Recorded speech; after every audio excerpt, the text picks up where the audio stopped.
اپنے سامنے اگر کوئی انسان کھڑا اللہ تعالیٰ کا کلام پڑھ رہا ہے تو اس پر اس کلام کا اثر ہونا چاہیے. اثر یہ ہوتا ہے کہ انسان رکوع میں گر جاتا ہے, انسان اپنے آپ کو جھکا دیتا ہے. یعنی یہ تصویر کھینچی جا رہی ہے کہ قرآن کا تم پر کیا اثر ہونا چاہیے, کیا اثر ہونا چاہیے. اور پھر جب کہتے ہو کہ جس سمیع اللہ لمن حمدہ, اللہ تعالیٰ نے جس نے اس کی تعریف کی اس کی بات سن لی. اللہ تعالیٰ نے اگر تمہاری بات سن لی تمہیں شکر نہیں کرنا چاہیے. اب جب آپ نے اس بات کا اعتراف کر لیا, آپ کو اس بات کی کنفرمیشن مل گئی کہ اللہ نے آپ کی بات سن لی, تو آپ شکر نہیں کرو گے. شکر کا سب سے بڑا مظہر کیا ہے؟ سجدہ. یہ اصول ہیں دین کے. لیکن مسئلہ یہ ہے کہ صبر ایک آئیڈیا ہے, انسان کو صابر ہونا چاہیے. ٹھیک ہے, صابر ہونا چاہیے, میں بھی مانتا ہوں اس میں صبر ہونا چاہیے, میں بھی مانتا ہوں اس میں ذکر ہونا چاہیے, انسان کو ذکر کرنا چاہیے, میں بھی مانتا ہوں انسان کو سچا ہونا چاہیے. مسئلہ یہ ہے کہ جب تک آپ ایک آئیڈیل ہو آپ کے دماغ میں, صبر بھی ایک آئیڈیل ہے, سچ بولنا بھی ایک آئیڈیل ہے, لیکن اس کی کوئی پریکٹس نہ ہو تو زندگی میں وہ چیز آتی نہیں ہے. اس کی پریکٹس کی ضرورت ہے, اس کے لیے کوئی آپ کو کوئی ریاضت, کوئی ایکسرسائز کرنی پڑے گی. تو اللہ تعالیٰ نے جو دین کے بڑے بڑے احکام دیے نا, بنیادی احکام دین کے, ان کا مقصد ہے کسی نہ کسی اصل کی طرف جانا. یعنی میں آپ کو مثال دیتا ہوں, دین کے سب سے بنیادی احکام میں سے نماز ہے. نماز ہے. اللہ تعالیٰ نے نماز کے بارے میں بہت سارے فائدے بتائے ہیں, اور ان تمام فائدوں کو سامنے مد نظر رکھتے ہوئے بات کرتے ہیں وَأَقِمِ الصَّلَاةَ لِذِكْرِي, نماز قائم کرو. کس لیے قائم کرو؟ تاکہ مجھے یاد رکھو. اللہ تعالیٰ کو یاد کرنا ایک اصل ہے, یعنی قرآن کے بنیادی مقاصد میں سے اللہ تعالیٰ کو انسان یاد رکھے. اور اب یاد کیسے رکھے, اس کے لیے کیا دے دیا؟ اس کے لیے نماز دے دی. یعنی تمہیں ایک آئیڈیل بھی دے دیا کہ تمہیں ذکر کرنا ہے, اور اس آئیڈیل کو اپنی زندگی میں لانے کے لیے کیا طریقہ استعمال کرو گے وہ بھی دے دیا. یعنی تمہیں اپنی طرف سے کوئی کریٹیوٹی کی ضرورت نہیں ہے کہ اپنی طرف سے کوئی طریقہ نکالو اللہ کو یاد کرنے کا. جو بہترین طریقہ ہو سکتا ہے یاد کرنے کا وہ تمہیں دے دیا. ٹھیک ہے نا. اسی طرح آپ اندازہ کریں, تقویٰ جو ہے وہ ہمارے آئیڈیلز میں سے انسان کو متقی ہونا چاہیے. ایون دو ہمارے کلچر میں متقی کی جو ڈیفینیشن ہے نا, ہمارے انڈو پاک کلچر میں, وہ بہت ہی الٹی سیدھی قسم کی ہے. ہمارے یہاں متقی کی ڈیفینیشن ہے بہت ہی پرہیزگار انسان ہو, کبھی مسکراتا نہ ہو, لوگوں سے کبھی بات نہیں کرتا, اگر کسی دعوت میں جائے گا تو کونے میں جا کے بیٹھے گا, اور تھوڑے سے دو دانے چاول کے لے کے پھر وہ ذکر کرنا شروع کر دے گا. یہ تقوی والا انسان ہے. باقی سب ہم جہنمی ہیں. ٹھیک ہے. تقوی والا آدمی ایسا جو بہت ہی اسے دیکھ کے آپ کو ڈپریشن ہو جائے, یو نو اور وہ خود بھی ڈپریس معلوم ہوتا ہے اور آپ کو اس کو دیکھ کے ڈپریشن ہو, یہ تقوی ہے. ٹھیک ہے نا. تقوی ایسی کوئی چیز نہیں ہے. اللہ تعالیٰ خود فرماتا ہے هو الذی اضحک وابکی, وہی تمہیں ہنساتا ہے, وہی تمہیں رلاتا ہے. یہ اللہ تعالیٰ کی آیات میں سے ہے. یعنی کسی کے اندر تقوی ہو تو وہ کوئی عجیب چیز نہیں بن جاتا. ہماری سوسائٹی میں کیا ہے, کسی کے پاس تقوی ہو تو بہت عجیب سی چیز بن جاتا ہے. وہ لوگوں سے بات کرنے کی صلاحیت نہیں رہتی, لوگ اس سے بات نہیں کرنا چاہتے, وہ لوگوں سے بات نہیں کرنا چاہتا, وہ کہتا ہے بس مجھے اپنی عبادت کرنے دو. نہیں, ایسی بات نہیں ہے. لیکن خیر تقوی کے بارے میں, روزے کے بارے میں, کتب علیکم الصیام کما کتب علی الذین من قبلکم لما لعلکم تتقون, تمہیں روزے کا حکم دیا جیسے تم سے پہلے والوں کو دیا گیا تھا, تاکہ تم میں کیا پیدا ہو؟ تقوی پیدا ہو. یعنی اگر تم نے روزہ رکھا ہے تو روزے کا فائدہ کیا نکلے گا؟ تقوی. اب روزہ تم نے رکھا ہو, تمہاری داڑھی ہے یا نہیں ہے وہ بات کی بات ہے. اگر تم نے روزہ رکھا ہے تو اس سے کیا امید نکلے گی؟ یہ نہیں ہے روزہ رکھو گے تاکہ تمہاری داڑھی نکل آئے, روزہ رکھو گے تاکہ تم حافظ قرآن بن جاؤ. روزے کا فائدہ کیا؟ تقوی. یعنی قرآن بتا رہا ہے کہ تمہیں جو احکام دیے گئے ہیں, جو رولز تمہیں بتائے گئے ہیں, جو عبادات دی گئی ہیں اور معاملات دیے گئے ہیں, وہ تمام کسی نہ کسی ایک اصل کی طرف جاتے ہیں. کوئی ایک بڑا پرنسپل ہے. تقوی بہت بڑی چیز ہے. وہاں اتنی بڑی چیز تک کیسے پہنچے گا انسان؟ چلو روزہ تو آسان ہے تمہارے لیے, وہ تو تمہارے لیے آسان کر دیا. یرید اللہ بکم اليسر ولا یرید بکم العسر, اللہ تمہارے لیے آسانی چاہتا ہے, مشکل نہیں چاہتا. تو ٹھیک ہے, روزے کو پکڑ کے رکھو تاکہ تقوی تمہارے اندر آئے. نماز کو پکڑ کے رکھو تاکہ تمہیں برائی سے دور رکھے. ان الصلاۃ تنہی عن الفحشاء والمنکر. ٹھیک ہے نا. اب یہاں پر سمجھیے الذین یؤمنون بالغیب, یہ بہت بڑا اصل ہے دین کا, جس کا ایمان ہو غیب پر, اندیکھی حقیقت پر. ہماری دو آنکھیں کھلی ہیں. اس کا مقصد کہنے کا یہ ہے کہ ایک نظر ہماری اس دنیا کی حقیقت پر اور ایک اندیکھی حقیقت پر, اور یہ دونوں حقیقتیں ساتھ ساتھ ہیں ہمارے لیے. کسی کا ایمان نہ ہونا تو اس کو اس میں سے صرف ایک حقیقت نظر آتی ہے.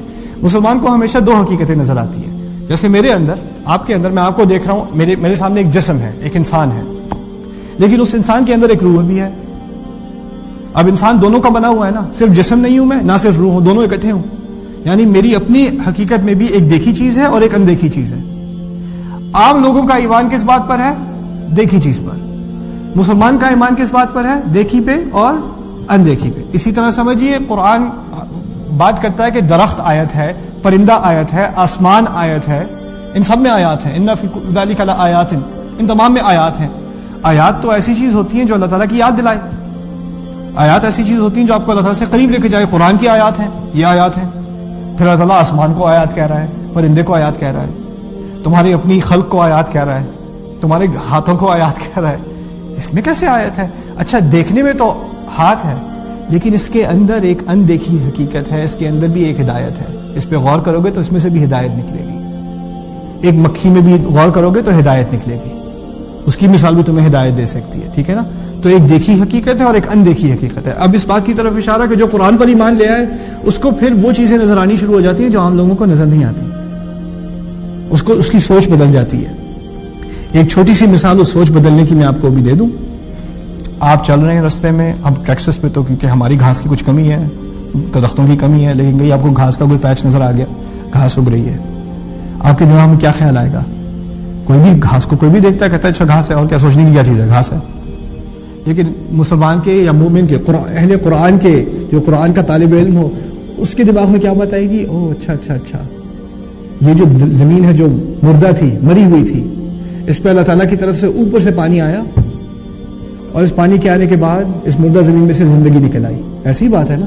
اسی طرح اوپر سے حکم آئے گا اور میں بھی ایک دن زمین کے اندر جس طرح بیج تھا اس طرح میں ہوں گا، اور میں بھی اسی طرح نکل آؤں گا.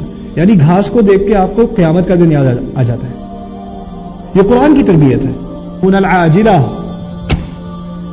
اب ایسی اوپر آسمان پہ ایسی آپ کی نظر گئی پرندہ اڑ رہا ہے. افلم یروا الی الطیر فوقہم صافات ویقبضن ما یمسکہن الا الرحمن. اللہ تعالیٰ کی محبت، اس کی رحمت آپ کو یاد آ جائے بس ایک پرندہ کو اڑتے ہوئے دیکھتے ہوئے. انسان کی نظر بدل جاتی ہے. انسان کو وہ چیزیں نظر، اب آپ کے ساتھ کوئی اور بھی گاڑی چلا رہا ہے، وہ بھی تیز چلا رہا ہے، لیکن اس کو کچھ یاد نہیں آیا، لیکن آپ کی سوچ بدل گئی. یہ ہے غیب پر ایمان. لیکن غیب پر ایمان بڑا مشکل کام ہے یار. کبھی کبھار تو انسان سوچ میں گم ہو جائے. ہر وقت کیسے سوچ میں لگاؤ؟ ہر وقت کیسے دو آنکھیں کھلی ہو؟ دیکھیے عام طور پر ایک آنکھ بند ہو جاتی ہے، جو غیب کی آنکھ ہے وہ بند ہو جاتی ہے، آسانی سے بند ہو جاتی ہے، کیونکہ انسان کی توجہ اس طرف جاتی ہے جس کو وہ دیکھ سکتا ہو. نیچرل سی چیز ہے. تو اللہ تعالیٰ نے تمہاری دونوں آنکھیں کھلی رکھنے کے لیے تمہیں کس چیز کا اہتمام دیا ہے؟ غیب کے بارے میں تمہارا خیال رہے، تم اس کے لیے کانشیس رہو. وَيُقِيمُونَ الصَّلَاةَ، وہ نماز قائم کرتے ہیں. نماز کا مقصد کیا ہے؟ نماز کا مقصد ہے کہ نماز کا سب سے لمبا حصہ کیا ہے؟ سب سے لمبا چوڑا حصہ نماز کا کیا ہے بتائیے؟ قیام، کھڑے ہونا. کھڑے ہوتے تو آپ کیا کرتے ہیں؟ قرآن پڑھتے ہو نا، قرآن ہی تو پڑھتے ہو. نماز کا پہلے تو نماز کا اپنا دل فاتحہ ہے، اور اس کے بعد نماز کی اساس کیا ہے؟ قرآن کو پڑھنا. قرآن کو پڑھنا، اور پھر کھڑے ہو کر قرآن پڑھنے کے بعد آپ کیا کرتے ہو؟ رکوع میں جاتے ہو، پھر سجدے میں جاتے ہو. اب آپ اس کی ایک تصویر سمجھیے اپنے سامنے. اگر کوئی انسان کھڑا اللہ تعالیٰ کا کلام پڑھ رہا ہے تو اس پر اس کلام کا اثر ہونا چاہیے. اثر یہ ہوتا ہے کہ انسان رکوع میں گر جاتا ہے، انسان اپنے آپ کو جھکا دیتا ہے. یعنی یہ تصویر کھینچی جا رہی ہے کہ قرآن کا تم پر کیا اثر ہونا چاہیے، کیا اثر ہونا چاہیے. اور پھر جب کہتے ہو کہ سمیع اللہ لمن حمدہ، اللہ تعالیٰ نے جس نے اس کی تعریف کی اس کی بات سن لی. اللہ تعالیٰ نے اگر تمہاری بات سن لی تمہیں شکر نہیں کرنا چاہیے؟ آپ اندازہ کریں، کوئی بڑی ہستی، کوئی آپ کی کمپنی کا CEO آپ کی درخواست سن لے، آپ شکر نہیں کرو گے؟ استاد آپ کی درخواست سن لے کہ بھائی آج میں ہوم ورک نہیں کر سکا، میں کل دے دوں گا، آپ شکر نہیں کرو گے؟ چلو کوئی بات نہیں، کل دے دینا مجھے. اللہ تعالیٰ آپ کی بات سن رہا ہے، آپ نے اس بات کا اعتراف بھی کر لیا. سمیع اللہ لمن حمدہ، اللہ نے جس نے اس کی تعریف کی اس کی بات اس نے سن لی. اب جب آپ نے اس بات کا اعتراف کر لیا، آپ کو اس بات کی کنفرمیشن مل گئی کہ اللہ نے آپ کی بات سن لی، تو آپ شکر نہیں کرو گے؟ شکر کا سب سے بڑا مظہر کیا ہے؟ سجدہ. دیکھ لو نماز میں کیا ہوتا ہے.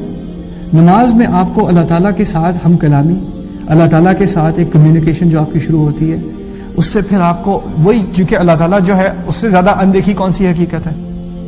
پھر جب اس حقیقت سے انسان بالکل ریفریش ہو جاتا ہے، بالکل تازہ ہو جاتا ہے، تو نماز کے بعد کچھ گھنٹے آنکھیں کھلی رہیں گی، لیکن پھر 1-2 گھنٹے بعد آنکھیں بند ہونی شروع ہو جاتی ہیں. تو دوبارہ کیا ہوا؟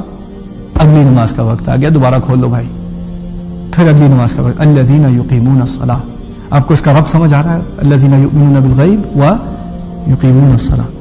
اگر ہماری نماز صرف ایک ایکسرسائز بن کے رہ گئی ہے، اگر ہماری نماز میں آپ نے 1-2 آیات قرآن کی پڑھی، چھوٹی سے چھوٹی صورتیں آپ نے یاد کی، ان کو بھی اتنی جلدی سے مکا کے ٹرخا کے پڑھا کہ ٹائم نہیں ہے بھائی ہمارے پاس، اور کام کرنے ہیں بڑے، اگر آپ کا یہ حال ہے، ہمارے ہاں تو وہ تو چیک کرتے ہیں نا مسجدوں میں کون سی مسجد میں تراویح سپر سپیڈ سے پڑھی جا رہی ہے، وہ جا کے پہلے 2 دن میں جائزہ لیتے ہیں، پھر وہ ریکارڈ ٹائمر پہ رکھ کے اچھا اس میں جو ہے وہ 20 رکعتیں جو ہے وہ 19 منٹ میں پڑھی جاتی ہیں، یہاں جا کے تراویح پڑھتے ہیں.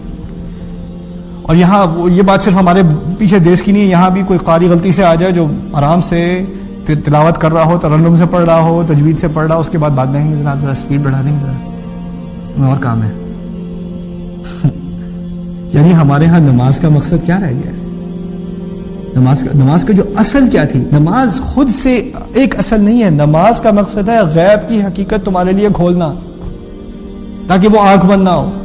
اب ہم کہتے ہیں یہ تھوڑی سی بھی جو نماز ہے وہ بھی ہمارے لیے مشکل ہو گئی ہے، کیونکہ کیوں ہوا یہ ہے، اصل مسئلہ یہ ہے، اصل مسئلہ بنی اسرائیل کا یہ تھا، اب ہمارا یہ ہو چکا ہے. وہ یہ ہے کہ کچھ ہیں اصول اور کچھ ہیں احکام. احکام کا تعلق کیا ہے؟ اصول کو تمہاری زندگی میں لانا. ٹھیک ہے، احکام خود سے ایک مقصد نہیں ہے، احکام کا بھی ایک مقصد ہے. نماز کا ایک مقصد ہے کہ تمہاری زندگی میں تقوی آئے، تمہاری زندگی میں اللہ تعالیٰ کا ذکر آئے، تمہاری زندگی میں غیب کی حقیقت تمہارے سامنے کھلی رہے، ہمیشہ ہمیشہ کھلی رہے. لیکن جب اصول الگ ہو جائے نا، بس احکام ہی رہ جائیں. نماز ہو گئی کہ نہیں ہوئی؟ نماز ہوگی. میں نماز پڑھ رہا تھا، مجھے یاد نہیں میں نے 3 رکعت پڑھی یا 5 پڑھی یا 7 پڑھ لی، مجھے یاد نہیں رہا، یا میں نے 1 رکعت کے بعد سلام پھیر لیا، نماز ہوئی نہیں ہوئی. اب ہمارا سارا زور ہے نماز ہوئی نہیں ہوئی. لیکن نماز کی روح کیا ہے؟ نماز دی کیوں گئی تھی ہمیں؟ قرآن کیا بتا رہا ہے نماز کے بارے میں؟ اس کی کسی کو کوئی فکر نہیں.